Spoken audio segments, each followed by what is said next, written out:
Hey guys, what's up? This is Casey, And Coach Tom. and this is Shot Science Overtime number 175. My goodness. My goodness. S- you still. I'm blown away every time we say that. So we want to thank you guys for being here. This is our live show that we do on Sundays at 1 p.m. Pacific time. Remember, this is not like a tutorial video. It's not a short video. This is one where we can talk to you guys face to face, and we take about 45 minutes to an hour. And if this is not for you, get out now. Just bail. We don't need to hear about if you don't like it or not. Just get out. And go check out some of the videos in our library that are tutorials. That's totally cool. But if you have questions or you want to talk to us, we would love to have you. We have a topic at the top of the show that we like to talk about that is something we think is going to help you guys maybe cut some of the learning curve out, help you with your game, take your game to the next level. And while we are talking about that topic, you guys are going to be sending us questions on anything basketball related. Shooting, passing, dribbling, defense, how to talk to your coach, training your athleticism, vertical jump, whatever it is, send it our way and we'll get back to you. Oh, we got Damien in here who's saying hello. Chris Sturs who says hello. Gerald, hey. Mom Ali says hi. Young Afro says, oh. And so Lee Isaki says hello.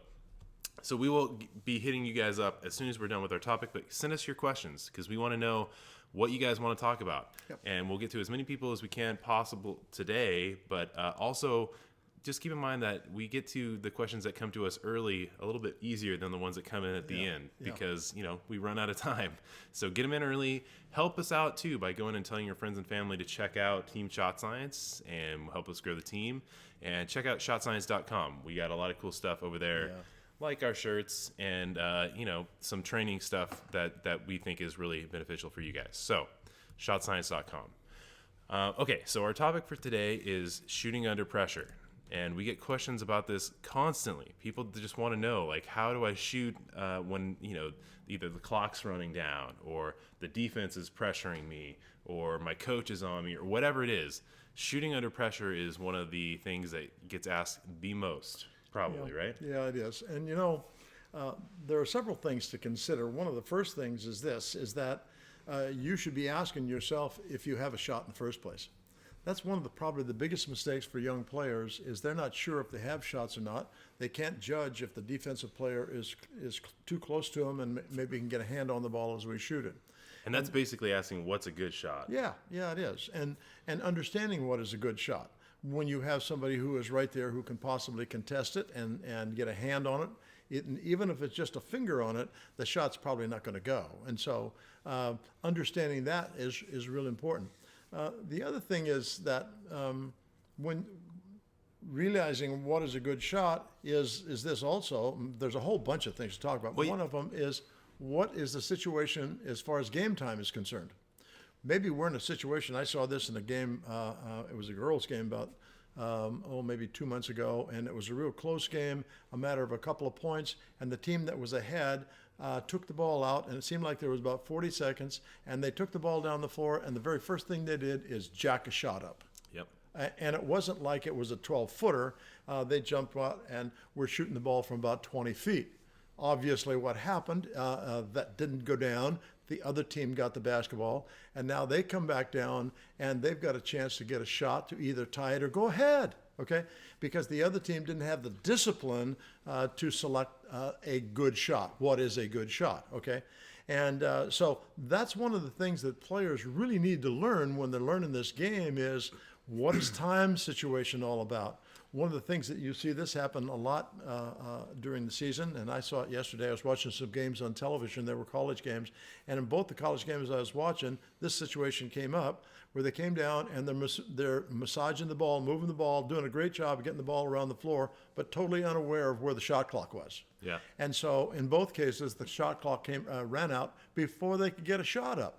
Okay. Or you're in that situation too, and you have to throw a panic or a bailout. The panic pass or panic shot is almost never one that goes in, and so that's a real important consideration for everybody to play this game is to understand time and situation and whether you have the opportunity, whether you have that shot or not. Yeah, and we have a video called "What's a Good Shot" that you guys should check out that kind of talks about that a little bit more in detail. Yeah. But the thing is that you should not be taking shots that are higher or that are lower percentage. So essentially, those are shots where you are being contested. Those are shots where you are rushing the shot, where you are launching it from something that's probably outside of your range, something that is just not a good shot, like a double clutch layup or something like that. Yeah. Fadeaways are not high percentage shots. Yeah. So that's kind of something that should always be in your mind. Yeah. And that a lot of times comes with experience too. Players that have a lot of experience are not taking shots like that. So that's like the third pillar of practice that we talk about all the time, is really working on knowing what a good shot is through your experience, through your understanding and comprehension and game aptitude. That's another one that always gets thrown around. So that's something you should be aware of. Yeah. And you should be thinking about launching shots, or when you see the shot clock start to go below 8, that doesn't mean just yank it up there either. Yeah. So it's knowing where you are, what's happening, how things are unfolding, and looking for opportunity. The next thing that we would talk about in shooting under pressure is learning how to shoot in those situations. Yeah. Because a lot of times, and this is something we talk about too, young players, when they go out and they practice, they do the casual shoot around where they're, it's like, okay, I'm going to put up this nice little shot here. I'm going to gather the ball up, go over there, shoot another little casual shot. That's not a shot that you ever get in basketball. Well, you do. Ever. You do. You get a free throw. Well, yeah, but that's the only one you get. That's still a pressure shot. Everybody's looking at you. They're lined up. You got all the eyes on you. That's a different kind of thing. But there's never a shot where you kind of casually go, pick it up, and then shoot it from 10 feet, go Absolutely. casually pick it up, shoot another one from 8 feet. That is not a shot you ever see in basketball. Yeah.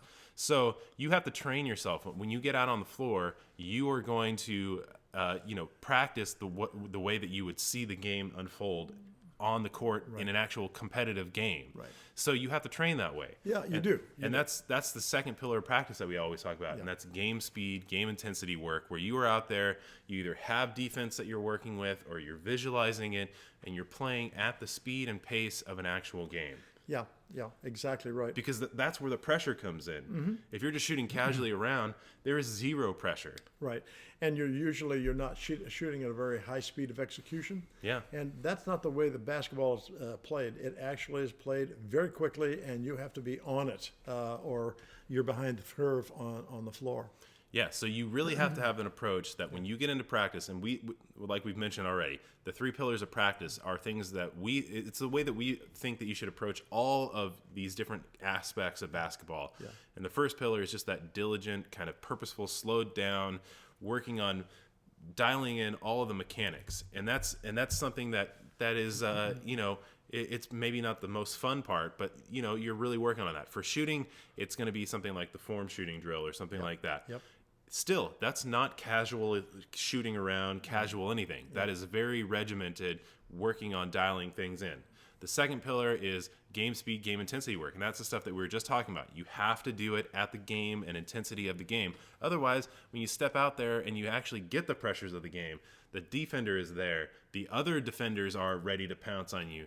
Your coach is on your case. The people are watching you in the crowd. The referees are, watching what you're doing. All of that stuff amounts to pressure, and you feel that if you're not prepared. Yeah. And so that second pillar really prepares you for those situations. Right.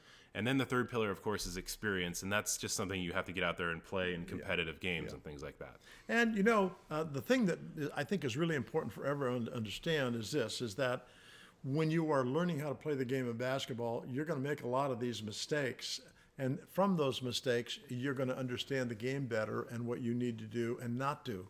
And so that is really important for us in developing confidence in ourselves as players during a game. Yep, confidence is probably the second thing that gets most asked about. It is really huge. I had a student yesterday, and the mother was saying, well, she had a daughter here, and she's afraid to do anything with the basketball. As soon as she gets it, she wants to give it away.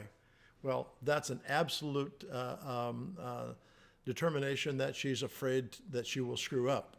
And so you get out of those situations in 2 ways. Number one, you screw up and you learn from it. Which you have to do. You have to do. And then you learn because coaches coach you up in that situation and help you through that. Unfortunately, one of the things that happens in the coaching realm sometimes is we spend more time yelling and not enough time teaching people what to do. Yelling at them for things that they don't do well or screw up on, rather than taking them aside. Maybe get them out of the game for a minute. Okay, in this situation, this is what you need to do. Get back in there. Okay? Right. I think those things are really important. Yeah. So, kind of the take-home message of this topic is that you will feel pressure, but if you prepare yourself beforehand, that will start to be less and less and less and less and less. Yes. And, yes. one of the things that you just put into your mind, think about these guys that are playing on these NCAA teams. They're playing in March Madness tournament. Think about these guys in the NBA. They're playing, and it's their livelihood for millions of dollars. They're playing in the national championship game. All of that stuff. Think about that, how crazy that is. And the reason that they're able to do that is because they've prepared themselves for that situation. Yep. Same thing for you. Don't be that person that goes out there and just does the casual shoot around, trick shot session, plays some horse, and then you think that is adequate practice. Yes. That's not a good approach to practice. So if you want to be like a next level player that doesn't panic, that doesn't feel the crazy amount of pressure, that doesn't fold up when things start getting a little rough, that doesn't, totally shut down when your coach has some comments for you, all of that stuff, then really work on the 3 pillars of practice. Work on making sure that you are prepared for when you get out there. Yeah, that's and the preparation sometimes is painful. And the painful part of it comes from you making mistakes. But you learn from those mistakes. Yeah, and we've talked about failure a lot, and you have to experience it. You have to experience it, and you have to. One of the things that's really important, you have to accept it, because that's just a part of developing yourself as a player, and that probably is true in almost any sport that you can think of. Right. Okay. So that's gonna do it for that topic today. If you guys have more comments or questions about that stuff, let us know in the chat, and we will try to jump on those when we get into the chat stuff. Please keep sending us your questions for stuff that we can talk about. It looks like we got a bunch of questions in there, so we're going to start jumping in on those. Okay. Before we do that, though, we have to do our first I want to say, if you guys are interested in learning more about the kind of approach to shooting stuff that we've been talking about in the 3 pillars of practice, and kind of the stuff the drills and stuff that you need to be working on for that, we do have stuff on YouTube, on our YouTube channel, that you can check out that has a bunch of that stuff. But if you're really serious about it and you want to get it all laid out, tons of demonstrations, explanations, and stuff, go to shotscience.com and sign up for the all access membership area. Yeah. And if you type in the promo code 1 free month all caps in the checkout, then you can get a free month of that. Whoa. So just check it out. And if it's something that you like, stick with it. Yeah. And we want to help you guys become better basketball players. And we have a whole huge section on shooting and ball handling, vertical jump, and there's new stuff that we're putting in there every month. So go check that out. shotscience.com, all access, and then 1 free month ! Yeah. Okay, so our question for today is the question that we have every day that we have these live shows, and that is this. Where are you located in the world? Yeah, where are you from? Where are you guys? We are in Santa Cruz, California, like we say every time, unless we're not here.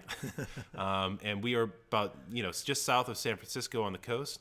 But we want to know, are you from Germany? Are you from Japan? Are you from South Africa? Are you from Lithuania? We want to know. We have Christers here, who's from Latvia. I think you've been here before, and I think I just saw our buddy Kevin Kolev, who's from Ireland. Yeah. We have Mad Cat Biddle from Ohio. Garen Collins is from Louisiana. We have Acidable, who's from Oxford, UK. We have Alii, who's from the United Kingdom. We got a couple of people from the UK. That's awesome. Mm-hmm. Romar, who's from Puerto Rico. Alexa, who's from Belgrade, Serbia. Second best basketball country in the world. Wouldn't argue with that. Yeah, there's a lot of great Serbian players for sure. Absolutely. Eric Graneth, who's from Sweden. Damien, who's from Maryland. Kid Silly, I guess they were talking to somebody else. Napoleon, who's from Atlanta. Kid Silly's from Florida. Let's see. There's more people coming in all the time. There were some that I missed that were already saying. Okay, here's D. Mus, who's from Holland. What is up, you guys? Okay, we're going to get back to you guys more as we go through this, but keep letting us know where you guys are from. We got Bill Bob Jenks, who says they're from Ireland, too. All right. Looks like the people in Ireland are starting to pick up the pumpkin a little bit. All Okay, so let's get into some of these questions here. Keep sending them our way, but we're going to try to answer as many of these as we can. Well, there's a bunch of them. Rhino Singh says, "Hey, I hope you guys remember me." I do remember somebody named Rhino, so that's probably you. Rhino asks, "My question is, I can shoot threes standing, but how to make threes in transition? Also, I can't get past defenders with my first step, and probably defenders don't react to my dribbling." Okay, so the first one. He's got a whole litany of those there. Okay, the first one says, "I can shoot threes standing, but how to make threes in transition?" You know, that's one of the things that's really important to learn how to do is shooting off the dribble. And that's part of what's happening in transition. I think the biggest key here is the F word. Footing, yes. Footwork. Yeah, absolutely. One of the things that we don't think about enough is the fact that when we are dribbling, we have to take, and maybe we're going to get a good look at a shot, we have to have the footwork to be able to pull up and get ourselves ready to shoot it. And so that is the big problem. If you take a look at, and I would consider that in transition, that's what's happening. You're moving up the floor off the dribble, or maybe you're moving up without the dribble and somebody throws the ball to you.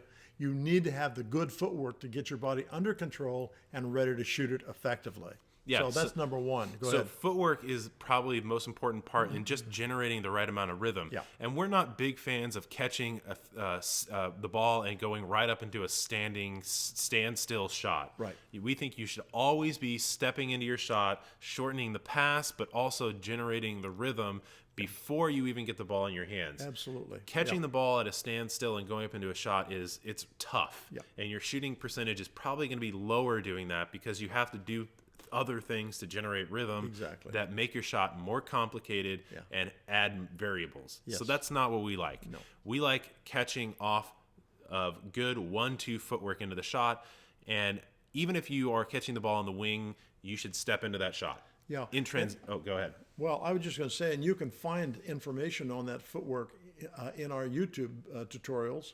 And on ShotScience.com. And ShotScience.com as well, that show you the footwork for getting into it. We want to be stable. We want to be on balance. Low. And low, and that helps us keep everything under control. If we're unready to shoot, and our footwork is a little, one of the things that we don't particularly buy into is the hopping into your shot, because it's really hard if you're going pretty fast and then to hop into your shot and be ready to shoot it, then works as well. Because footwork. And that's a lot of that has to do with the fact that you're landing on 2 points of contact at the same time, which is tough. And if you are doing that from a 1-2, it's easier to translate that horizontal momentum into vertical momentum. Yeah. So horizontal is this way. You're running. You need to translate that into vertical. And you don't want to go up into your shot and still have the horizontal, because that's going to be another variable that's added to your shot, where you're trying to hit a stationary object while you're moving. That is not easy. So that 1-2 footwork will help you stop that horizontal momentum and then translate it up into vertical momentum. Hard to hit a shot whenever you're moving in the air on a shot. Drifting is just like fading. So okay, now Rhino has another question. He's got a whole book for us here today. Okay, we'll try to do. Let's see. Well, we can do these quickly. Yeah. Okay, he says, also, I can't get past my defenders with my first step, and probably defenders don't react to my dribbling. Okay, go check out our videos on just the offensive moves package on our playlist. Yeah. And a lot of that is to do if your first step, you need to work on that jab step. You need to work on that first long 1-and-1 step. The long step, yeah. And if they aren't reacting to that, that's great, because then you can just go by them. And if they are reacting to it, then you can use that jab step to get them to kind of backpedal and try to recover, and you can pull up for a shot, or you can pull back and then go again on them. Yeah. One of the things that I find in basketball for young people, and I'm talking about maybe junior high, high school, and maybe even college kids a little bit, is that when it comes to understanding what you need to do to beat your defender off the dribble, we don't do a very good job of teaching people what to do. We catch the ball, and if we think there are several things that really help us. Number one, shot fake really helps us. And not a deep shot fake, but a very clipped one where we go from our chin to our hairline. That works really good. And that gets the defense to kind of straighten up a little bit. And when they are straight-legged, it's easier to go by them. The other thing that we want to think about too is, like Casey was just mentioning a while ago, is the jab step. And we have very definite beliefs as far as what you need to do on the jab step to allow you to go by people. Yeah. And then rip and go is another one that we use. And the thing that's really important is if you don't have those tools in your bag, you don't go by many people, okay? Unless you are extremely explosive and quick. Yeah, and I'm going to let that one go right there. Yeah, here's the thing. Go look at our offensive moves playlist, and there is literally a ton of stuff in there. Start working on that piece by piece, and you will start to kind of create an arsenal that is hard to stop. Geez, like the police and everybody's coming. Hold on. Yeah, you can probably hear the sirens outside. Okay. Ridiculous. So go check that out, and that will help you big time. Your third question is, I don't jump high, can't, while making jump shots, so probably get blocked. So what's your advice? Two Okay. things. Well, let's do this super quick. Yeah, okay. I'll answer the first or the last part. You can ask the other part. Okay. This is, if you are taking a shot and you are getting blocked, it is not a good shot. Yeah, exactly. Because you have not done the work to create enough space to get an open shot. Yeah. Contested shots are lower percentage. Obviously, a shot that's so contested that you get blocked is the literally lowest percentage shot you can take. Exactly. So that is not a good shot. Learn to create space. You do that off of your dribble attacks. You do that off of learning how to move without the ball. And having an efficient shooting mechanic will help you with that as well. Yeah. Okay, so this part here is basically the question is, do you need to jump high when you're shooting your shot? You know, one of the things, that is a real myth. And, you know, some people have great verticals. And maybe they can jump 30 inches. Maybe they can jump 48 inches off the floor. What a great tool that is to own. But most of us have a moderate jump ability. And when you're shooting jump shots, what's more important is having the space to get it off and reaching a comfortable height. Understand this, you can't jump higher than you can jump. And so why try? Unless you're going to develop the skills so that you have a greater vertical jump to start with. And it creates tension if you're trying to out jump the defender. Yeah. Not a good plan. Yeah, and if you have to do that, you didn't have a shot in the first place. Yeah, so really you just, when you're shooting on your jump shot, you shoot at a comfortable height. Yeah. So it's whatever's comfortable. If you are getting blocked or contested, that's a different separate issue. Right. And that's usually not creating enough space. Yeah. Well, if you watch Curry and some of those kind of guys shoot, they don't leap way into the air. It's about having that efficient shooting They're efficient, mechanics. and when they jump, they're relaxed, and that's really important. The higher you try to jump, the more tense your body becomes. Right. Hope that helps. Okay, this one is from our buddy Kevin Kolev, who's from Ireland, who says, any tips on passing around defenders about 3 meters away, for example, in a 2-3 zone, not being guarded up close? 3 meters away for people that are from the U.S., that's like over 9 feet away. If somebody is that far off of me, I'm probably going to shoot the ball. Yeah. If it's in my range and they're giving me that much space, it's gone. Okay, and not being guarded up close. Okay, and that's not being guarded at all. Yeah, That's if being guarded, and we should probably spend some time on this. Being guarded is typically in a space that is about arm's distance away from the other player. That's being guarded close, okay? Anything more than that, as far as distance is concerned, is not being guarded close and leaves you opportunities to shoot over the top of them. So that should answer that question. And if you're trying to pass with players that are that far away, that's even pass fakes are kind of out of the equation there, because they are so far away that they're going to be able to react no matter what you do. Yeah. So that is a situation where if you are in range, you should probably take the shot. If you're not in range, you should probably attack off the dribble. Yeah. And draw the defense to you. Make them come take you and stop you. Yes. Yeah, and you can also in that situation draw the defense off of one of your other teammates, and that can create an opportunity for them too. If somebody is literally 9 feet away or 3 meters away, that is about as far away as you're going to get from having somebody defending you. And I find it hard to believe that teams that are using a zone, and if you've got the balls in your hand, that they're that far away.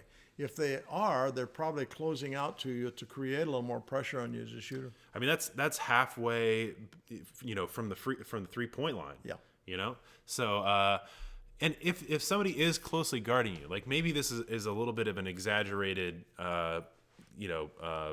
kind of example, but if somebody is actually closely guarding you, you can fake a pass to make a pass, which is another video we have, which is if they're closely guarding you, you can fake low and pass high if they're guarding, and if the other way around, you can fake high and pass low. So there's ways to get around that, but this is not a situation where that would take place. Let me take a moment here. Okay. What Casey's talking about there is fake a pass to make a pass. I was watching Duke play yesterday, and I don't remember who they're playing. It's not really important. But they have a guy playing for him whose name is Grayson Allen, and he's really a great player. He's a little bit of some kind of a jerk sometimes, tries to trip people and stuff like that. But he was doing something in this game that I thought was just absolutely awesome. They were playing against his zone, and the first thing he did on the catch is he would raise up and make a fake in the direction of somebody on his team, and you could see the other players, the defense, move, and then he'd throw the ball to who he wanted to throw it to. And that is so effective, and he did it the whole game. And there were several other players, and so maybe Coach K teaches that. But the important thing is you can make players move just by what you do with your basketball and your eyes. If I looked at the guy and I give that fake right there, and somebody has to move into that spot, and now I get to pass the ball where I want to go with it anyway. That's really an important technique to learn. Yeah, and you can think about it like this too: is like if they react to what you do, then do the opposite after you do that fake. Yeah. If they don't react to the fake, then do that, and then then they're going to be playing recovery that way too. When you're playing against zones, the players on defense react to your pass fakes. They really do.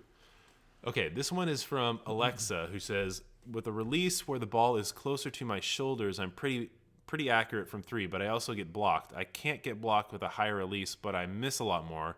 Stay with the new style or no? Okay. When you are shooting, I don't know how you could have a release closer to your shoulders. That doesn't make much sense to us. Probably talking about being down here and looking over the ball versus having a higher set point. Okay, I mean, Does that sound right? Like we mentioned before, you don't want to take shots where you're getting blocked. Those are not good shots. And let me interject. It doesn't make any difference if you've got a low set point or a high set point. If they can get their hands on the basketball, there was no shot there in the first place. You have to create something by creating space. And creating space, maybe you take and make a fake, maybe a shot fake, maybe a drive fake and pull up. But don't try to shoot the ball when they are in your space. You're not going to be able to get it off. And when it comes to shooting mechanics, we would be the first people to tell you that if you are doing something that works for you, then that's probably okay. Yeah. But what we really like to kind of impart in our approach is that we look for efficiency and using mechanics that are foundationally sound. Yeah. And so when we are teaching you guys stuff, we will give you all the foundational elements, whether that's the set point or the release or the flop or grip or whatever that is. And then you should take that stuff and work on it. And you will find that, you will have some different probably ergonomic approaches to some of that stuff just because everybody's body is different. And that's one of the reasons why we say don't try to emulate shooting like fill in the blank NBA player or whatever. You shouldn't try to shoot just like Steph Curry because you don't have Steph Curry's body. You don't have his background in developing the shot and all that. You just have you. So you're going to be a poor replicant of Steph Curry. Why not be a great version of yourself?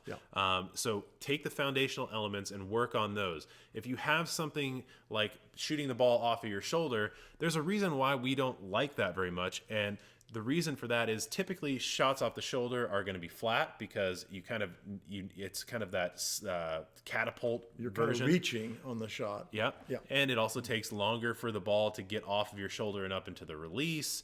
And you expose the ball to the defense. So having that release that's kind of, or that set point that's more up in front of your face and maybe a little bit higher is going to give you a another benefit too, which is the fact that it is kind of a shorter distance for the ball to travel out of your shooting hand. And that's one of the other things we talk about, is just eliminating those variables where things can go wrong. The more simple and less complex your shot can be, the better. The more repeatable it will be, which will up the accuracy of it. And that's kind of what we're trying to move towards. So, okay, are you finished with that? well, I was just going to say that, so when you're asking stay with the new style or no, I think that in this scenario where you're getting blocked, I think that that's a separate thing. If you're getting blocked, those are bad shots. If you are asking us, do we think you should change your shot? We think you should change it if you see the benefit of it and you see that maybe it will help you down the road. It's going to take some work. You don't just change your mechanic, in 5 minutes and then it's going to work for you forever. I mean, it's one of those things where you took the time to build up the first version. You have to take the time to really work on the second version too. And the muscle memory associated with it. But it's usually not hard to go from a low set point to a high set point. It's not like you're starting all over. But here's one of the points that kind of comes to my mind. Bring that back down for a sec, Casey. Is this Alexa? I don't know if is it a girl or a guy? I don't know. It doesn't matter. Okay.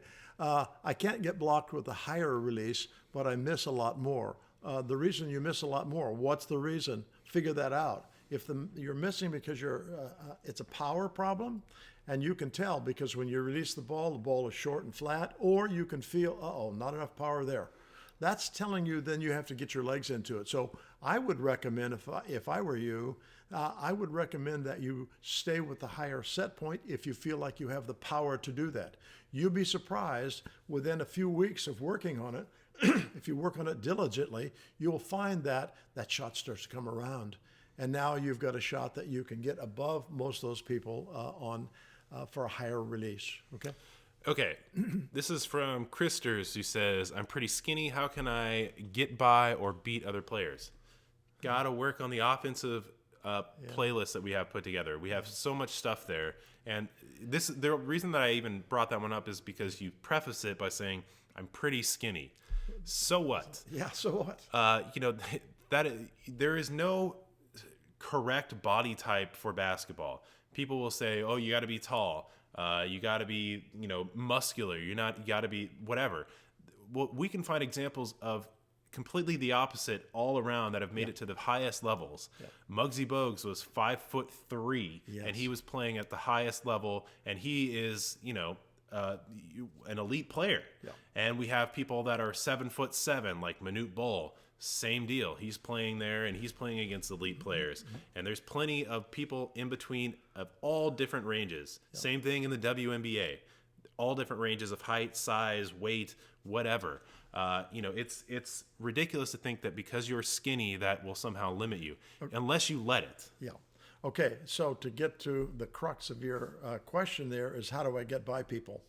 What you do, and I don't know if you've been around for 4 or 5 minutes, we kind of talked about this a while ago, but here it is. You need to find some ways that you can get the defense off balance, okay? And learn how to attack the defender. Learn how to take a long step and a long dribble when you go by people. Get them so they're straightened up, and you can use a little shot fake on that.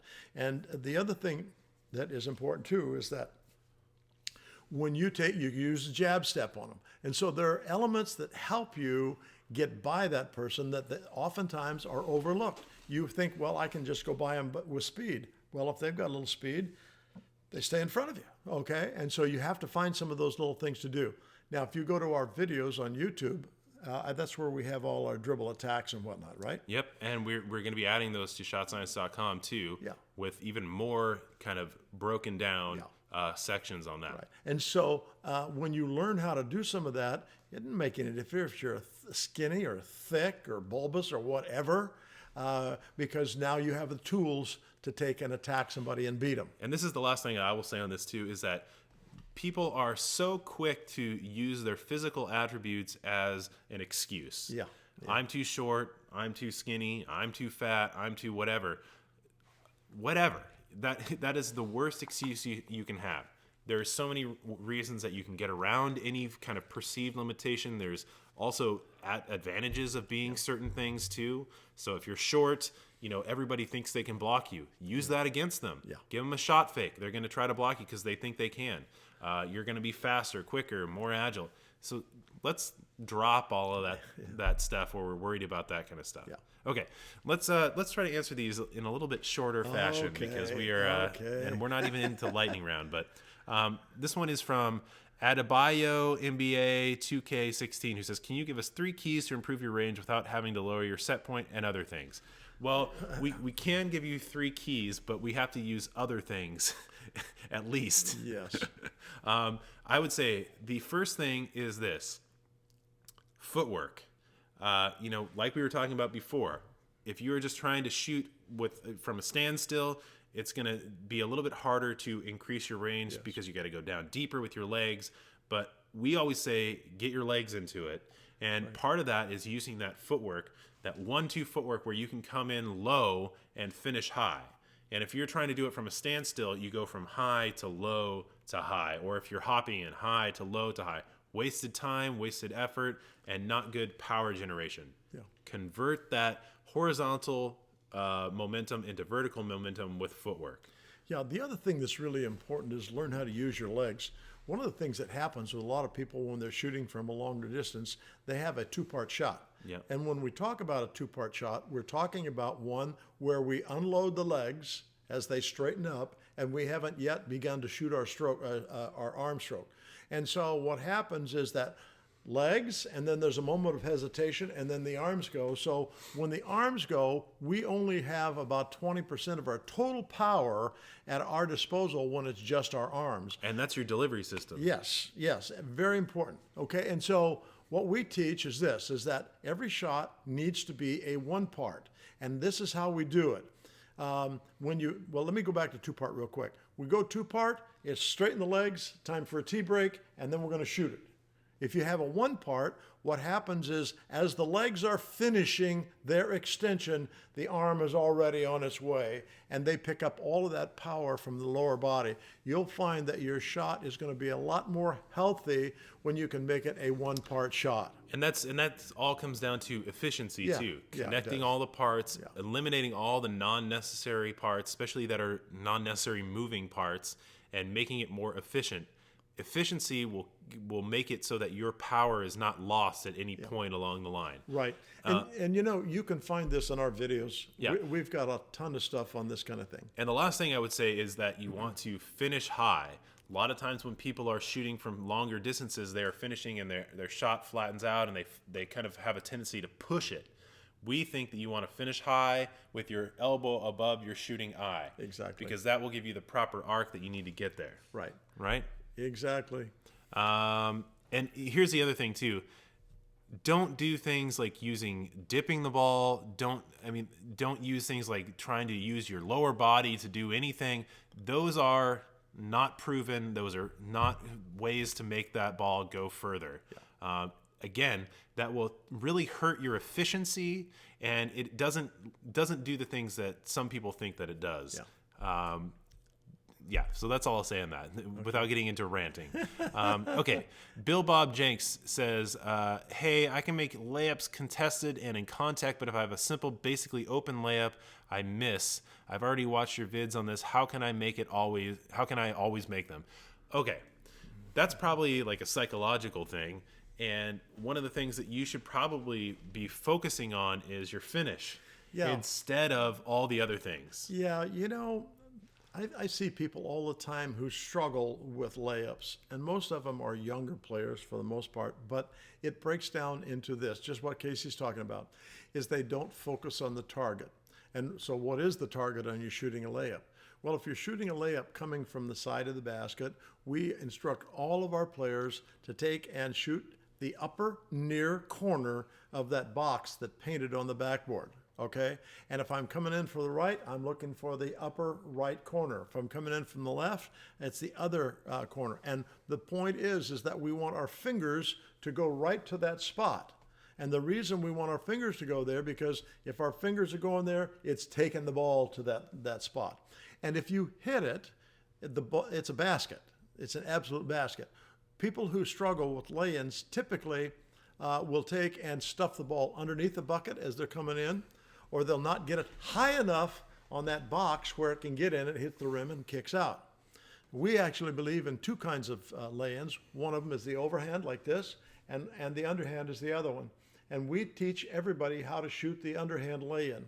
And the reason for that is that when I am running up, let's say I get a steal and I'm going the length of the floor and I'm ready to shoot it, and I go up and I've got the ball in my hand here and I put it up against the backboard, I add all the speed of my run-up to the back of that basketball, and it ends up back over by the free throw line. It's harder to attenuate it and take it off. It's really hard to soften that shot up. But if you go up underhand, you're not transmitting in nearly as much power to that basketball, and you'll find that it's soft and easy. And you put it right on that upper corner, and it's money. Yeah. Okay. I mean, the biggest thing is to not psych yourself out. Yeah. When people are sitting there going, oh my gosh, this is the most open layup I've ever taken in my life. Everybody's looking at me. That's when you trip on yourself or you throw it over the rim.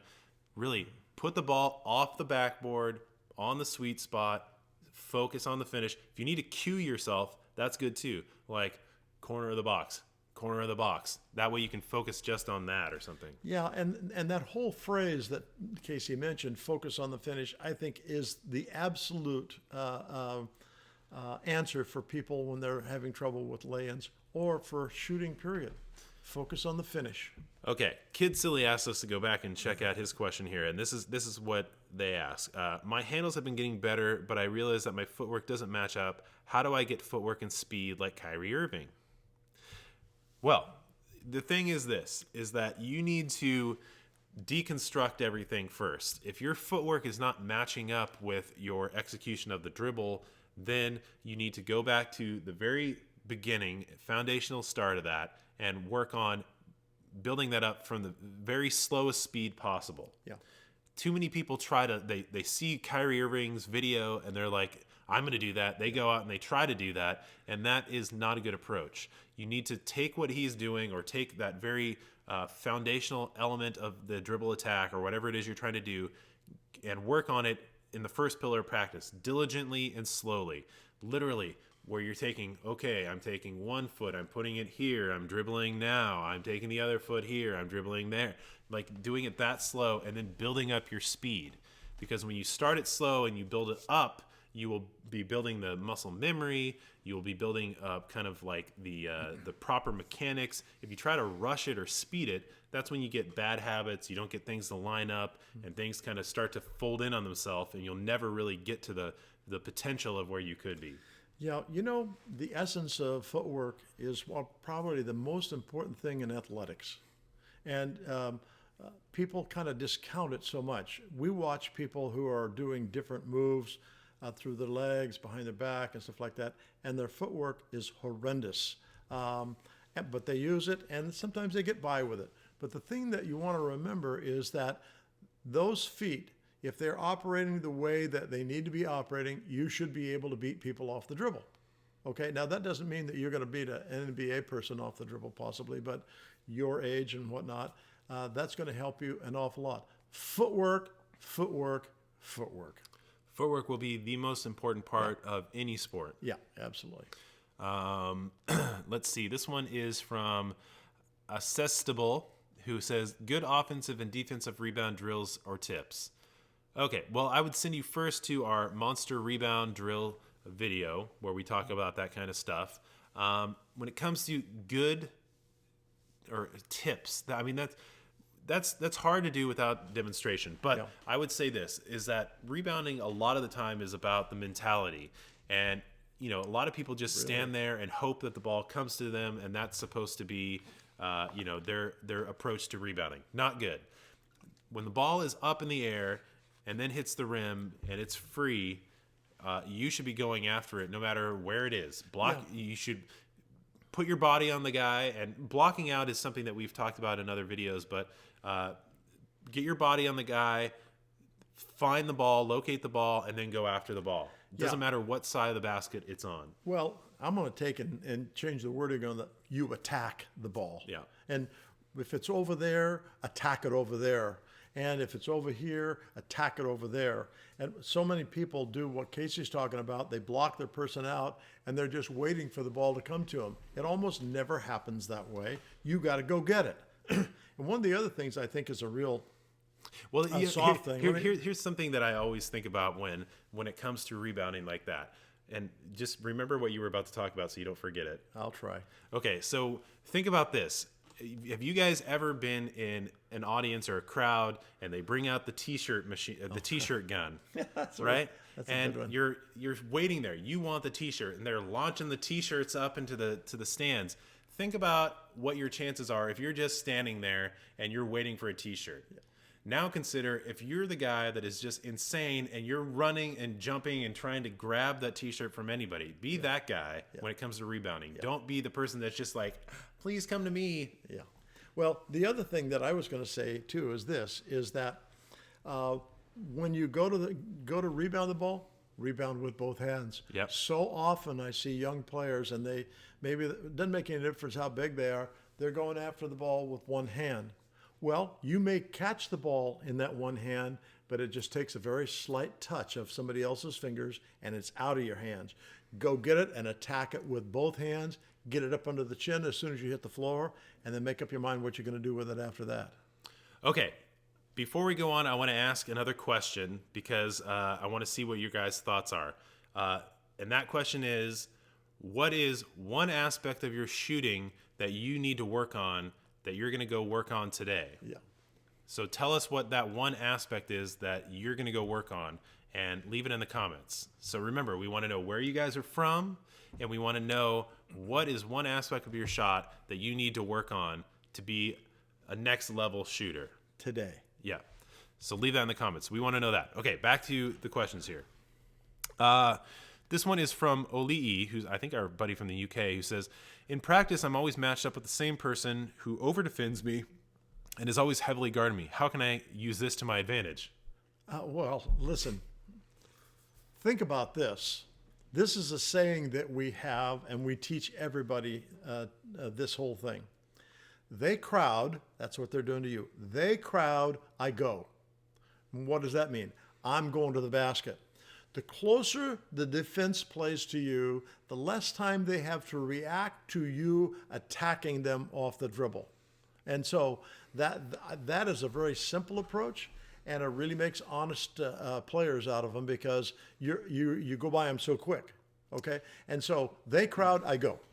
Yeah, I mean that's one of those things where you have to think that they are giving up that cushion to crowd you. Yeah, to create pressure on you. And if you're accepting that pressure, probably what you're doing is you're turning your body with the ball away from them. And as you start to do that, you don't have much left in your bags. So yeah, you should think you should want this to happen.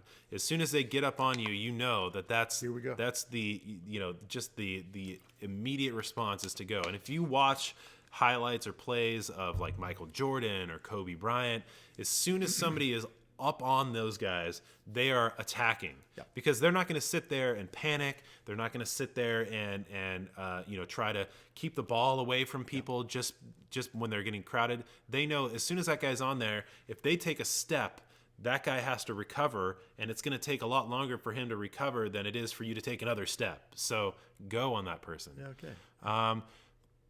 Paulius is asking, where do you look at when looking at the rim when shooting the ball?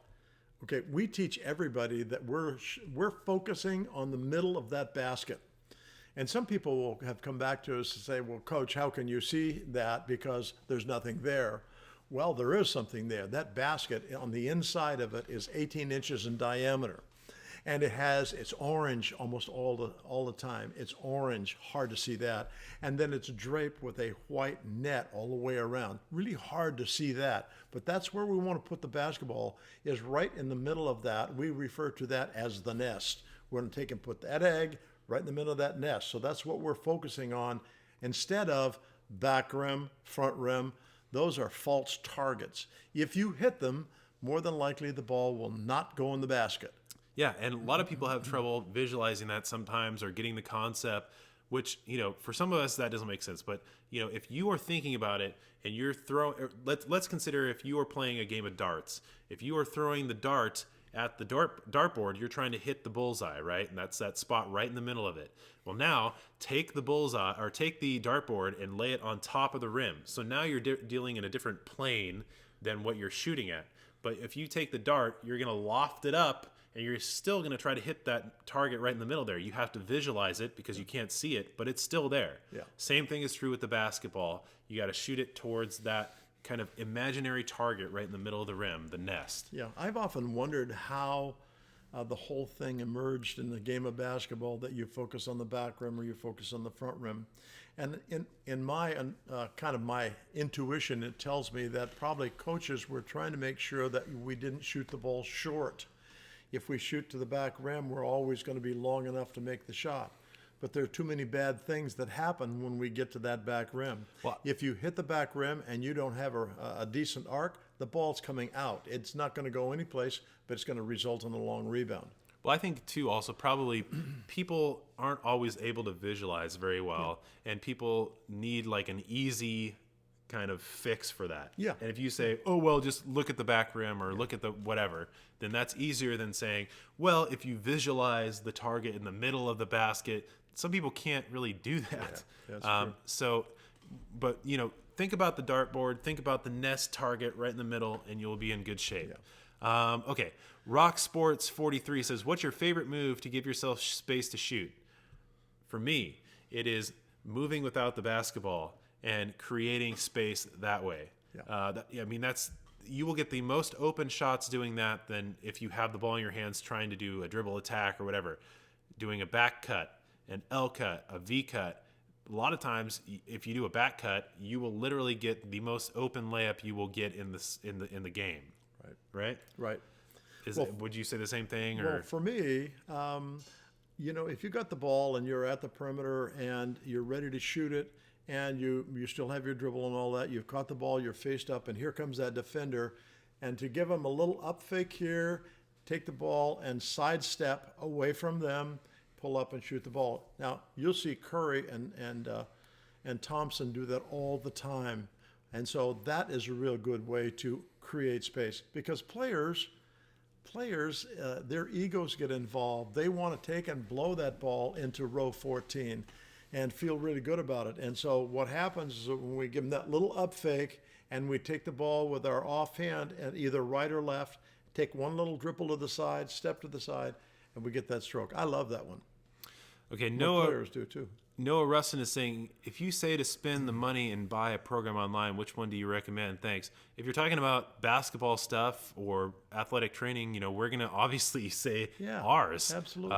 You can get that at the Shot Science All Access membership on shotscience.com. Yep. We also have vertical jump training gear like the jump box. And a vertical jump program is all part of that too. Yeah, and so we would say go to shotscience.com, and that's the stuff that we would suggest. And one of the Shot Science guys is also not here. He's Chase, but he has degrees in athletic training and sports science and things like that, exercise science, and he's the one that's put together kind of the athletic training side of all that stuff. Right. So he has the experience and the background and all that. And when it comes to the basketball stuff, we've been doing this for a very long time. Yeah. Especially this guy, and we have put a lot of work into building that out for you guys. So that's what we would recommend.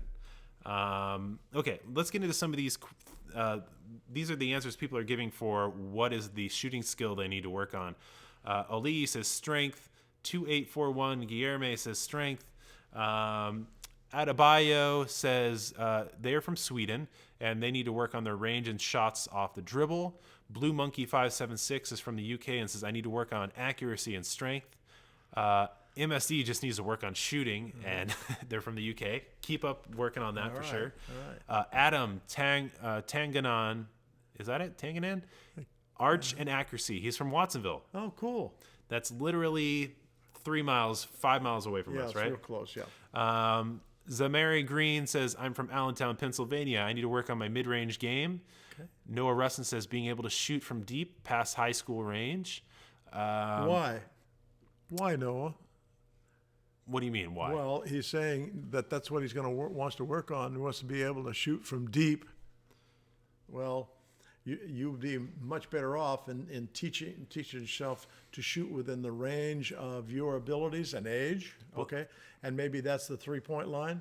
But you don't have to be able to shoot the basketball from 25 feet, 30 feet. That's not necessary to do that if that's what you're looking at. Christers is saying, I'm going to work on my feet being in sync with my shot. I usually shoot too early and it doesn't feel fluid. That's good. Oh, hold it. You shoot too early.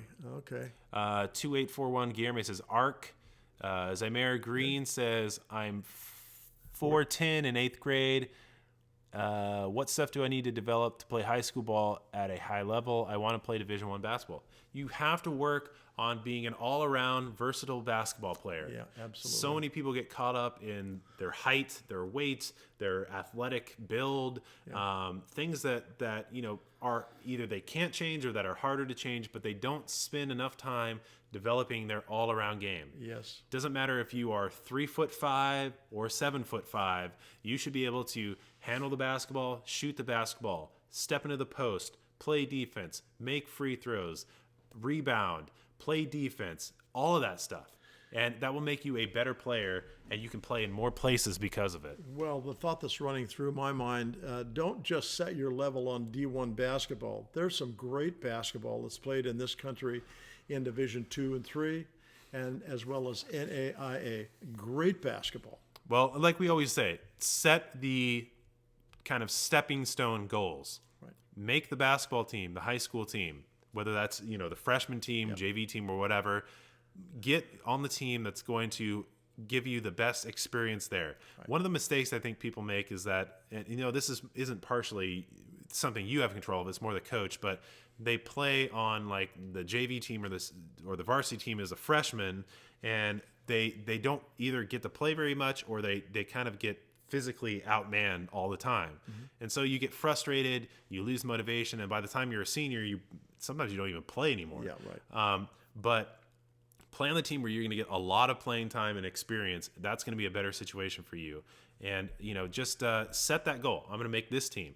And then after you make that team, maybe it's setting a goal of, I'm going to increase my shooting percentage. I'm going to increase my abilities on the court, whatever that is. Then maybe you're going to try to get recruited at some point down the line. And it doesn't, don't set your goals at any particular point. Just see how you grow.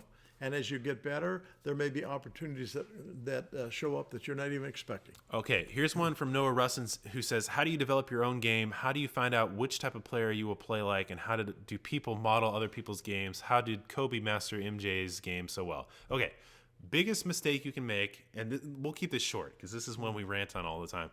Biggest mistake you can make is trying to emulate somebody else. Yep. Don't do it. Work on your all-around game. Work on all aspects of playing basketball, defense and offense, and that is really how you should approach it. Yeah. If you are worried about what people are going to think about you or what kind of model you're going to fit or whatever, that is the wrong approach. Yeah. Number one, who cares? And number two, you can be whatever you want to be, really. Yeah. And the more all-around player that you are, the better. And they're always saying about how did Kobe master MJ's game so well. Kobe could play at the highest level being Kobe. Yes. And the thing about what he has done is that as he started to get age a little bit more and be more experienced, he started adding different aspects to his game. Yeah, a lot of it looked like Michael Jordan because Michael Jordan did the same stuff. Yeah. And that's Michael Jordan wasn't always the great shooter and the great defender and all these things that he was by the time that he started to get a little bit older. I mean, it's like he evolved. But, Kobe wasn't thinking to himself, I'm going to turn into MJ. No I'm way. sure he was thinking, maybe I can take these little aspects of how Michael Jordan evolved and changed as a player and incorporate that into himself. But don't think to yourself, I want to be Kobe. Yeah. And then do the things that Kobe does. Be Not yourself. Good. Be yourself. 2841 Gamer says, how high should my arc be?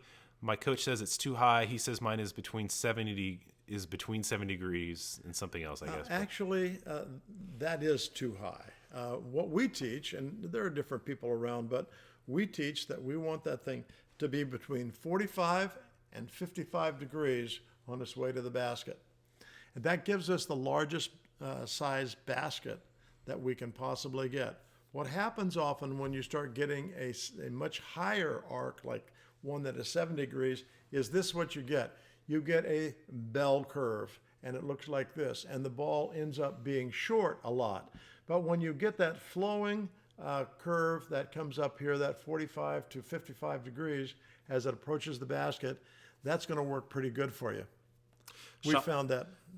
Shots that are too flat are not good. Shots that are too high are not good because they are essentially like shooting a longer shot. You have to find that right happy medium where you are increasing the size of the target. Yeah. Okay. Now, there's some people who, in pros, I mean, who's the big guy the German guy, Nowitzki, he shoots with a lot of extra arc, and he's developed that, works really well for him. Other players have a less of an arc on the shot. So, okay, anyway. Okay, so remember, our question for today is number one, where are you guys from? Yep. We want to know where Team Shot Science is in the world. If you're from Germany or Ireland or, somewhere in West Africa, we want to know that. The second question is, what are you going to work on your shooting today? What is something you need to work on today on your shooting? We want to know that. Leave that in the comments. And we are going to wrap up right now because we are running out of time. If we didn't get to your question, it's not because we didn't like you. It's because we just ran out of time. Yeah. So make sure that you hit us up on all of our stuff on Shot Science on social media, and we will try to answer those questions as they come in. You can find us on Twitter. We are Shot Science there. Facebook, we are always doing new stuff on Facebook every day, and that's a cool place to hang out. Google+, Instagram, Snapchat. Find us in all those places. Please go check out shotscience.com. And if you guys are part of Team Shot Science, get a Shot Science shirt or the jump box or something. And when you wear that and post it on social media, hashtag it Team Shot Science. And we will feature people that do that stuff because we want to show off and brag about you guys. Yeah. And that's just a really cool way that we can know that you guys are out there.